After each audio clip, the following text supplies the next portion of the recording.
go either way depending on how well what I'm putting across to them is integrated or not. Well, it's sort of like running a three-ring circus.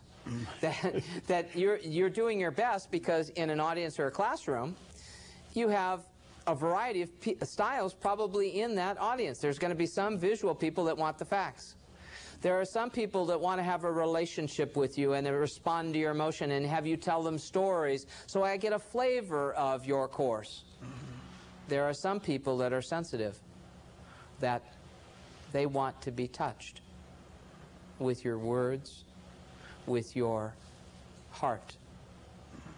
And then there are some people that are that want all three at once very quickly, and you better be stimulating. You know, in fact, one of the things I'm going to suggest, and since both of you and I are both in that fourth category, had we been in the school system now, unfortunately, I feel that the teachers now, because the educational system is quite definitely a visual media predominantly, that we very likely may have been diagnosed as ADD or ADHD, and that rather than having the teachers be more stimulating and answering my need for excitement and excitement in learning and stimulation, I'm given drugs to calm down and be like you.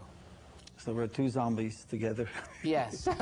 I guess we can communicate that way. Enjoying a quiet Friday night in the cemetery. Yes. And unfortunately, that's... And I know, and we've discussed this earlier, is that the education system is changing. As the educators like yourself and people in this viewing audience realize that a stimulated child is okay, and that they may be exciting and they might be venturing into areas that we have yet to explore. Remember, these children have lived with TV. In our generation, TV was unheard of. We dwelled in a visual media that was stagnant, like with reading. Oh, I started with the radio. With the radio. Auditory. Relationship. You had to imagine things in that regard. So there's a very vastly different stimulation. And at the same time, as we continue to accelerate and shall I say, hold on to the education system the way it has been, that is a very visual way. Chalkboard, writing, reading, rather than Socratic dialogue where we're interacting and sharing each other's feelings and the teacher learning as much from the student.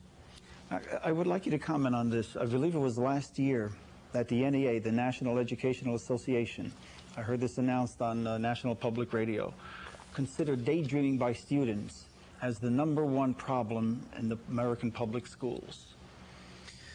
Well, if there is an absence of stimulation in the classroom, might I go away and create some stimulation in my mind? I'm suggesting that engage the students in whatever way that you can. And as it's the responsibility, as far as I'm concerned, of the educator to speak all of these 4 languages once. There's an excellent resource, and it is on my webpage. A man named Michael Grinder is the National Director of Neurolinguistic Programming in Education. And he is applying his style to encourage educators all over the world to begin teaching to those 4 language types. He is an incredible teacher, and I know that he is transforming the teachers that do interact with him. And he's one man. And certainly, any educators that see this program, please go to my website and get the information to contact him, because he's an invaluable resource in abilities for teachers to reach the students that are crying out to be reached. Because what's happening, I mean, these kids are labeled dropouts, whether they physically drop out socially from the school system or daydream for a moment or two in the class period. What's really happening is that these kids are being pushed out. Exactly, with the style of the teaching. They're being resisted. Their learning style is not being accepted by the system. That's exactly right. Something else is being imposed, and they're just turning off to it. Another way to describe the haptic personality type is really triple processor. they see things, they hear things, and they do things all at once, simultaneously. There is a perfect illustration. I call them the video game style kids, where they are on a video game, they're seeing something, they're hearing something, they're doing something, all at the same time. If you remember, the first video game was one called Pong. And it was simply a ball going back and forth, and all you had to do was turn the dial to make sure that your paddle was in front of the ball before it came to see you. Well, what happens is that was accessing visual to kinesthetic. There was no auditory, and there wasn't very much of a rich visual. Yeah. Look how much it's accelerated in the 15 years that video games have been out. A question. Do you have any sense of the proportion of our population that is in each of these modes? Is that an excellent? It's an excellent question, and it certainly depends upon cultures. That there are certain cultural influences, and you might notice, without judgment again, please remember, that there may be some influences that certain societies are more visual, are more kinesthetic, are more auditory.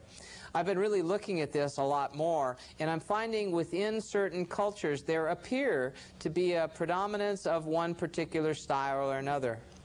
Particularly the northern, colder climate kinds of cultures, Germans, Russians, you will almost hear the monotone in their voice, and quite often there will be short sentences and pauses, so I can think between what I'm saying. The more Hispanic Latin cultures, known for their passion, Italians, possibly French, where there is more music in their voice, the predominant pattern is much more auditory. And you'll see more auditory people in that, shall I say, cultural encouragement.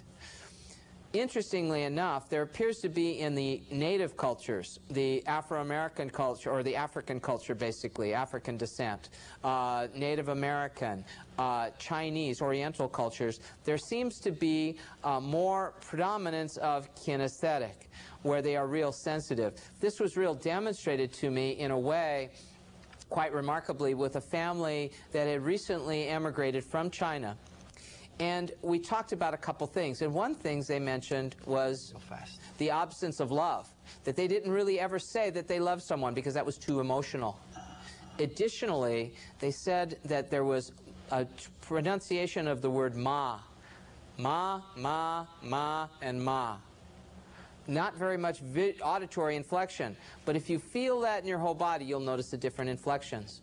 So there seems to be some differences. We got 1 minute, I'm sorry, John, but please, before we give us your phone number and your email. 800-982-5521, Maluso.com. We could have used another hour. Hope to have you back here someday, John. I'll look forward to it. Thank you for coming. And thank you for joining us.